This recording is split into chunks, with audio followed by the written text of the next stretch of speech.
Kale nze waswe Emmanuel tulina Biv Organic Access Building Lubaga Road Dr. Mukugo Mtendeke gende mukubire simu oba mukubireko enawa ku screen kweri akujjanjabe kyone kikuluma kimwebuzeeko professional herbal doctor.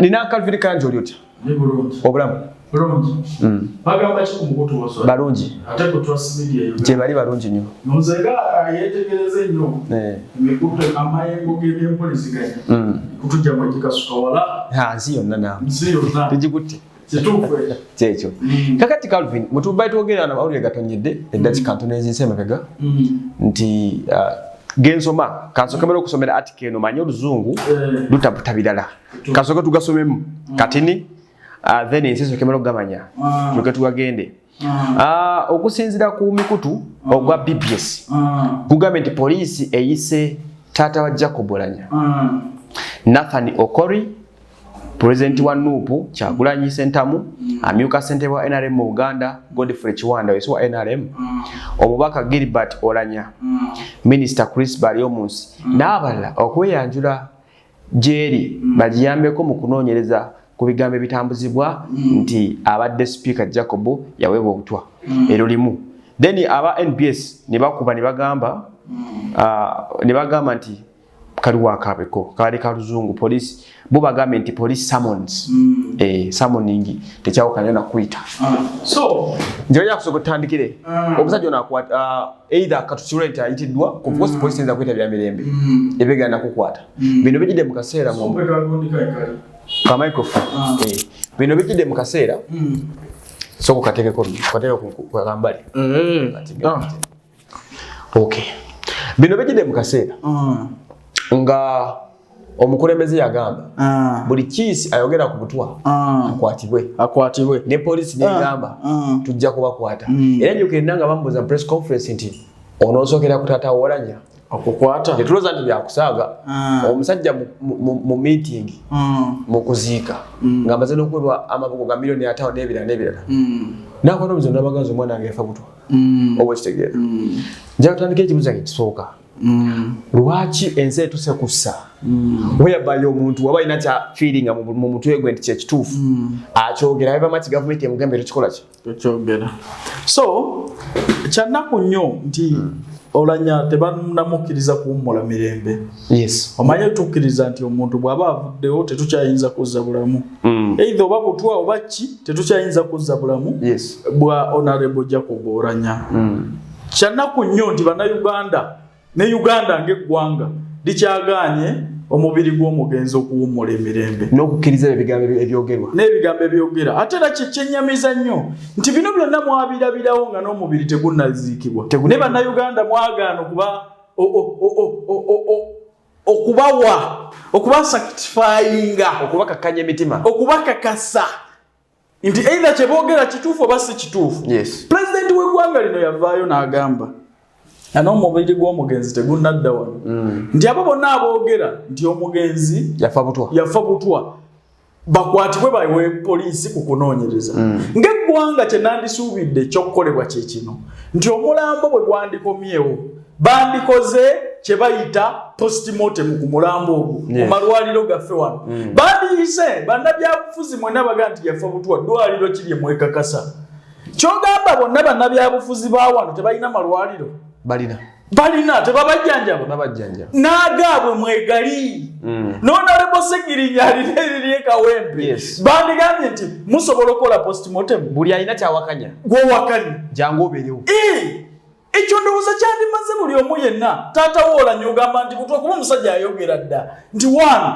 tugukuwadde Google sooka ogukebera okumala wiiki namba gw'otunnyonnyola oveeyo nti abasawo bagambye eki okitegedde naye abantu bwe muba temubawadde lukusa kwekolera check up kola postmortem baddembe okwogera nga bwe baagala okitegeera naye bwe bandivuddeyo nti Bobie Wine gwagamba nti omuntu ono yaweebwa butwa guugwo omubiri tukusimbye gwabajja ne report go to report yo koza abasawo bonna mu ggwanga mu ababa wa certificate ekitegeeza mu ababa kakasa obukugu okigeera tewaliwo kubuusabuusa nti eyaffe yiino ekintu bwe kiba kize mu public tulwane nnyo public ebeere certified ku mazima gaffe. Kankubuza ekibuuzo ba PR mu zi company n'ebitongole ebirala byonna baliwo okutereeza ebiganye kiki ekiganye okubanga ba PR bafe okola mulimu ki tebawuliriza public wano waliwo okupiigana gundi ayogedde bwati ne kitatwalibwa nga kyamakulu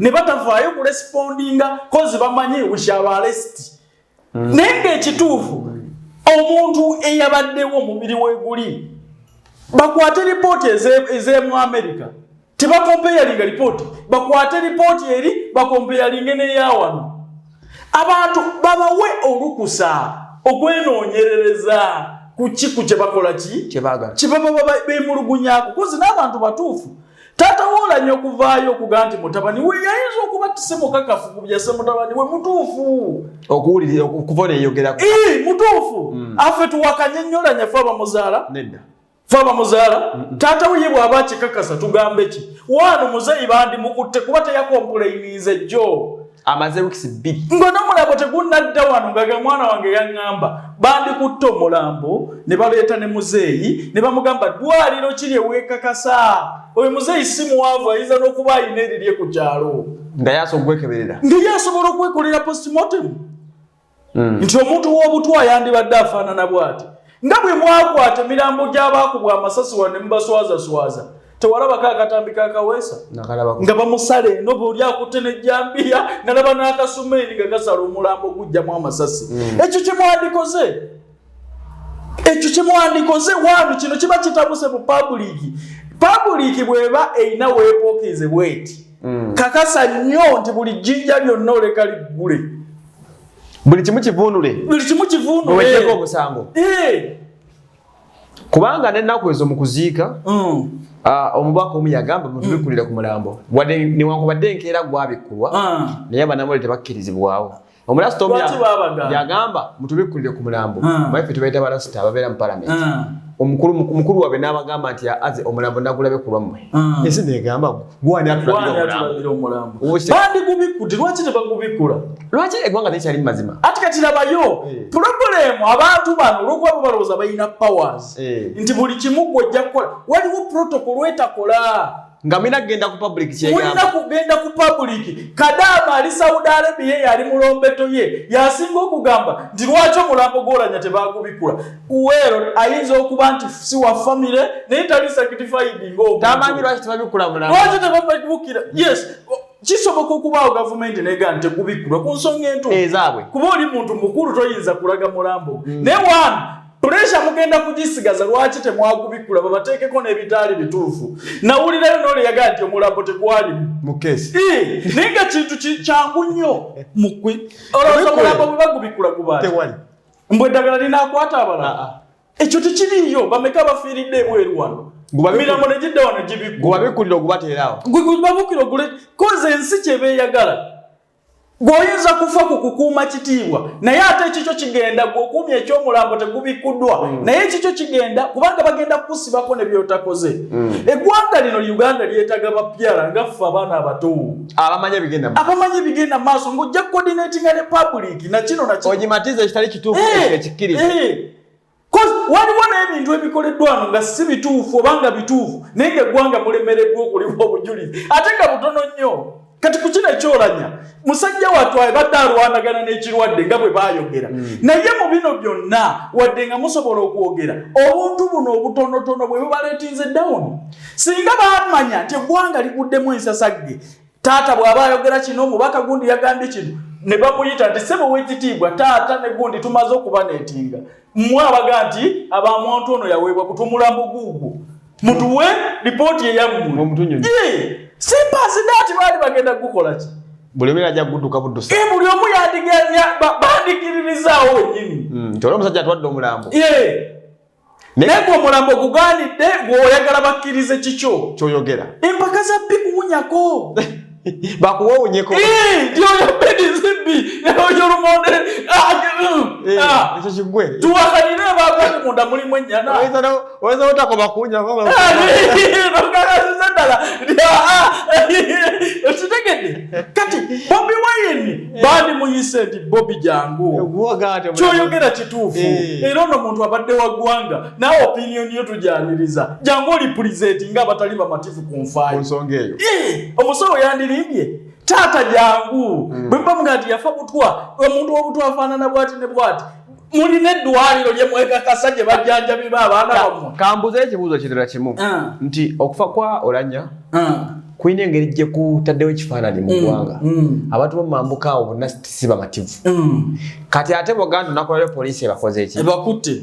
Okitegeera. Lwaki poliisi teyabawa mulambo? Ab'engulu simanyi. Ate kintu kyali very simple. Nze simanyi baani babalira gavumenti eno. Simanyi. Basimba omulambo gwabwe. Gugwo. Bobie Wine gutwale mu nsi endala gwe gyogaba Uganda nfu gutwale Kenya gye baba gukeberera. Golowooza nti omuntu eyataaweereddwa butwa tayawukana. Omusawo alowooza ayinza okulimba. Tajja kulimba. Mugubakwase mubawe ne ssente. Mubage eziizo. Mwagala bagukebererewa. This is a public matter. Bagukebererewa. Abantu nga Oulanyah bakera ku makyala. Ezo naba atezo miliyoni 5 ze bawa Taata Oulanyah. Ng'akyalina n'okwemulugunya nti omwana we bamuwa butwa. Nze malo kinjogerako ne nkuwa ssente. Nzikwata ne ŋŋamba nti mwaba wakane nnyo mmwe baani. Nti Taata Oulanyah oyo omu. Ani omulala Kiwanda kuba nali nalabi bamuyise nti abo babiri. Nti ani omulala nti gundi Banyomisi. Naawe buli aliko nti omuntu ono alayinza okuba yafa butwa. Mulambo guugwo mwagala gukebererawa nti tugutwala France ssente mmeka ziizino. Mugende. Mutuwe report yammwe. After 2 weeks tubaagala wano. After 2 weeks tubaagala ntuziiko. Eddenga nkyama. Tunnyonnyole. Okitegeera nti mubirabye kati mwetonde. Eggwanga lino abantu bagenda kulisuula kantu katono nnyo ekyo kuzanya politics. Abantu bali mubazanyako politics. Nze temusobola kuzanya politics ba. Politics wabe babaze. Munamwe muzanye politics. Okwatibwa kw'omusajja ono omuzeeyi esaaza nali mukungu wagira omwana we. Tekugenda kwongera kusiikula mmeme z'abantu. Kyawa gavumenti lwaki? Omusajja alina complain ye yajogera dda. Temumuwadde room of justice. Mumuwa omukisa. Mumaze n'okugusiziika kati ate mwagala akole. Bwana abagamba nti muguziikule. Munaddamu emikolo gyonna. Eggwanga lino lyetaagamu abasajja aganze. Nga bali ku front line wali bagambira omuziikula omufu. Okimanyi nti omusajja oyo kati bwe bagututte bamuyise n'abagamba bugambi kale no problem. Bwe mbamuga nti omwana wange teyaweebwa butwa mu muziikule. Tumuddemu tukole kye twalina okukola nga tannaziikibwa. Lwaki temwayaniriza complain z'abantu bano? Bannange Oulanyah si wammwe, Oulanyah wa ggwanga lyonna. Ate Oulanyah wa taata we. Ate Oulanyah wa famire ye. Kale nze Kayanja n'abalala bandibadde n'okwemulugunya lwaki omulambo tegubikkulwa. Tetwandibadde na makulu nnyo. Naye oli yazaala omwana n'agamba nti omulambo gukyali mu Amerika nti omuntu yaweebwa butwa. Naye gwe kankubuza ekibuuzo. Abasajja bano nze omutima omuntu agujjawa like kati nga olwa Taata Oulanyah. Nti omusajja buli kimu kimaze okukolebwa ne bamukwasa akazindaalo. Omuliga naye yakoze n'abagamba nze siri mumativu omwana wange bamuwa butwa. Kye yasooka okubagamba. Balina omutima. Waswa kankubuulire kino. Omusajja yayogererawo ng'omwana yakafa. Gavumenti kye yandikoze kyekyo. Kwata omulambo gumukwasa. Genda okole postmortem. Okuziika ne bamusimba omuzinda n'addamu n'akyogera. Kati ati gavumenti teyazanya politics gwe erina kuzanya. Mwe mulina lipooti zammwe n'abajulizi balonalepo minisita Achenge omuntu namulaba nga mulwadde kadaali. Wano bye tebimala. Watugambako nga mulwadde nga tannamulaba luli. Nga tannafa. Kati bw'oba tugambe kitukakasa kyekino. Yita Bobie Wine ne banne nti omubiri guugwo mwe mukole postmortem eyammwe tuzikompeyalinge. Kyali kimala. Tudde okukiddako. Bw'omayisente ze bagenda oteekamu okukwata ku buli yayogera omusajja yalya omusajja yafa butwa naye ng'ate banditaddemu ssente entono nnyo okukola postmortem. Ensonga ne zivaawo. Lwaki eggwanga lino ze kugambye ababala batono. What does all this indicate? Bino bye tulimu kati. Ne katemono gwe tulimu vulugu ya. Essuubi mu bantu ligenda liggwawo. Oba lyaggwawo. Abantu baweddemu nnyo essuubi ku gavumenti ya Mwami Museveni. Ate banne bagiweddemu. Ati wano kuba omuntu ayogedde mwana wange yafa butwa. Kitemumuwa mulambo ne mumutwala mu ddwaliro nagwo.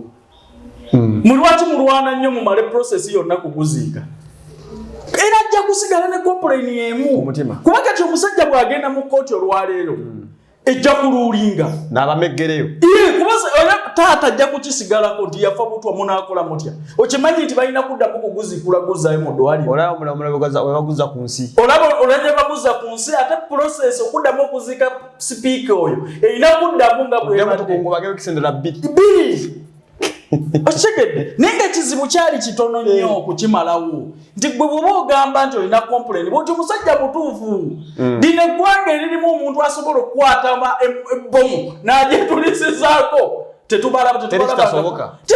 oŋŋambe nti omuntu taweebwa butwa mu ggwanga omuli abantu abasobola okusasirira abantu amasasi nga balina ne bazaaba bakuuma oŋŋambe nti oli bw'aba alina omukisa okukuwa obutwa tabukuwa kati so kikimuwakanya eggwanga embeera mwe tuli.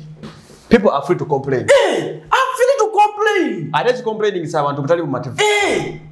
Kubanga tulaba mu byo mungi. Government lwaki wakanya buli kimu.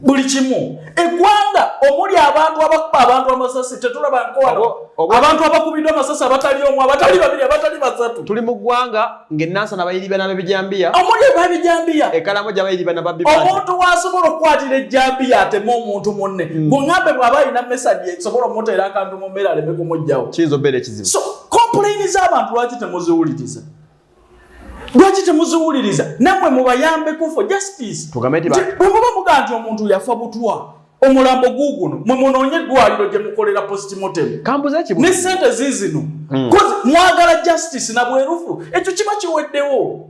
Otambulako ennaku zino mu kibuga embeera mwe tuli ey'okubanga enguudo zituuka n'okubanga ziggulwa abantu beeralikirira ki Museveni waba ayita ku Bombo Road my friend bakugalira oluguudo okuva e Matugga tumayisa 2 muzeeyi ekitegeeza naye eggwanga alimanyi naye gwe eggwanga omuli oli waagendera ku police station n'amanya nti eno CPS n'atulika waffe n'abalala eggwanga omuli nti president agala amakubo ng'okimanyi omulasita agala ekkubo okuva bali b'ebombo paka ku State House ne muyimirira abantu milioni 2 ne muyimirira mu moto gwayitawo mulinda president ayitawo. There is a problem in this country. Nawe lwana obere president okitegeera gwe nolinga president wabayitawo oyagala okole nze nga njagala okola konvoyi ya Museveni naye kati olulira akagombeka wiu mfo ky'okuva mu kkubo nyongera kudduka eremekola ki kunsanga kubanga ntegeze kusanga ne bakugalira ku kkubo kituufu olinda nga muzeeyi akyali ne waka uwene nga baggala oluguudo abalasita obolaba ng'omusajja ali Bombo ne balugala paka ku State House naye kati wano kuba insecurity batuufu omanyi kutabulako ni anti-tankers ne zikuba abatuufu balina okumba omukulembeze w'eggwanga eggwanga buli libaamu oli n'asalaga nti kanejjewo eggwanga omuli oli amanyi nti Jeno Katumba alina n'abamukuuma n'amukuba amasasi omukulembeze abalina omunyweza security balina okumunyweza security mulina kusembera essaawa zino okusisenkana okusenga president oba osanga ki kituufu walayi okusanga president osanga ekirala mu kkubo kubanga embeera etabuse naye batunuulira security mu ggwanga. What should we do as a country ekituufu kyennyini okudda obujja kati twetaaga reconciliation nga Uganda egenda kuvaawa twetaaga eggwanga okudda muzeeyi atuule ku billboard akyalina obusobozi asome muzeeyi abantu bakwagala nnyo naye essuubi libaweddemu yali bulungi mu ndeeyo kubanga balemereddwa okukirira erifayinga ebintu ebimu eri abantu bakola nnyo ebizibu ng'ebyanguwa ebiri ekitegeere toyinza kuŋŋamba nti eggwanga eririmu omuntu asobola okukwata emmundu akube omuntu gw'amanyi nti alina n'emmundu akube Kaweesa akube Kiggundu akube Katumba akube Abiriga ng'oŋŋambe nti eggwanga eryo temuli bwayinza kompakatwa kiyinza okuba ekizibu ekitegeere naye wano bw'omanya nti eggwanga liri mu state bweti eggwanga lirina abalabe bayitirivu lwana nnyo abantu kye boogera ki nti omuntu waffe tetwekakasa nfaayo kwata omulambo gubawe bawe ne ssente bakole postmortem muzikompeyalinge mutuule ku mmeeza ng'abantu abawamu bwe buba butwa yes tunzuule ani yabumuwa nigwe abantu tobawadde lukusa room for justice bw'oyagala nnyo buli kimu kibeere ky'amaanyi ekyanga kye kituufu ekyaba okakasa otya nti kifu nkufuna okitegeera kintu kitono nnyo no kye kyabatabudde statement ntono nnyo yali kitono nnyo na logic mutono nnyo taata Oulanyah omulambo guugwo omwana wo wuuyo kati abantu b'omumambo ke bawulira ng'omusajja bamuyise tutule ng'abakulu kino kye nasoose okugamba mu ggwanga lino temuli bakulu kati kozi tatawulanya muntu mukulu ate waliwo gwe batakutte gwe manyisa ne bayiza omukima ani achana ono ye kabaka w'abakyoli kati omanyi kitegeeza omukima okwata kabaka w'abakyoli kubanga naye ng'ekintu kitono nnyo lwaki okwata kabaka w'abakyoli anti yayogera ku butwa ati kati Yesu bw'aba abwogeddeko guugwo mulambo musimbe guugwo very simple nti kabaka w'abakyoli ogambye eki kino kyogambye mulambo gukyaliwo ffe okutugamba nti twasse omuntu nga tetwamuse mulambo gugwo weeguli sebo kabaka w'abakyoli genda okole postimotemuyo kyabadde very simple naye ne mukola ekizibu mujja kwalesitinga eggwanga olimalawo bajja kukwata ensona bagiteeke wali kwanzi buli omu si mumativu ku nsonga zonna nigwe bw'oba tolwana kukerifayingira abantu kubalaga image ntuufu kubanga mu America abantu bazidawutinga gundi zaayo bantu balina amalwaliro wano bakebere mugawana ololugwe nti kukola private investigation izotuwe ffe tuzimaye tuziko tufuike omuntu waffe tukusanga ne report nga tekwatagana bye wayogedde tukusibe emyaka 10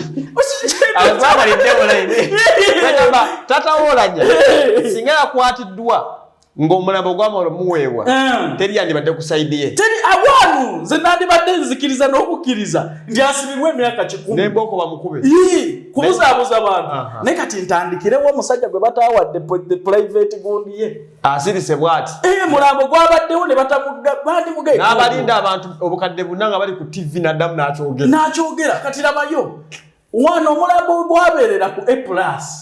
Awo obudde bwe gwamala okumpi nnaku 2 nga gwebasaawo bandiyise baani bonna abagamba nti Oulanyah yaweebwa mutwa jangu ukebere jangu banange mwenna mujje mulinayo eddwaliro lye mwesiga nti atwesiga gundi nti twesiga gundi abapropaganda obwe bandikiviiriddemu kubanga singa bafulumya report nga teriimu mutwalo muntu omu yandibuuse boko nevugangaladu logiki mutono nnyo naye n'alema abasajja b'amasuuti oba mu ofiisi bazikolamu ki logiki aganye logiki problemu ya logiki nze kayanja ngamba nti omuntu yafudde butwa nga nze pulezidenti w'eggwanga nkuyitirawo ne ngamba jangu sebo tujangu tuyambe mulambo guugwo ne bw'oba oyagala gikolera wa postmortem genda ogikole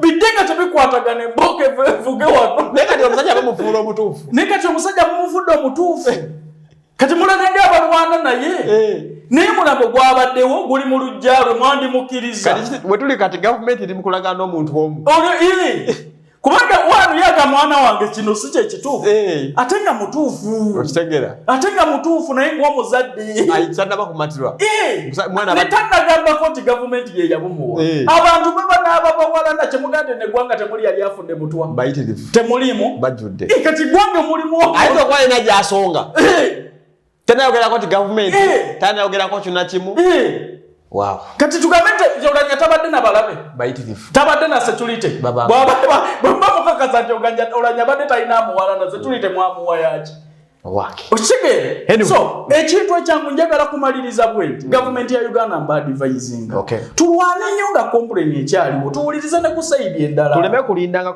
kiwundu kusamba ddagala mwe mulwane kuziika buziisi naye ng'ate waliwo complain kyabadde very simple omufu nga tannafa mwandibadde mukwasa famire ekole kozi baayogera dda si baakwogera kati mwandibakwasa ne sente zo ze mwabawa ng'ez'amabugo ne bagamba tetujja kubawa mabugo waliwo problem bweti mugende mukole private investigation zizammwe weewaho kati birinde ebinaabivuddeyo wanaba yeripoti nze omukulu oyo tunalaba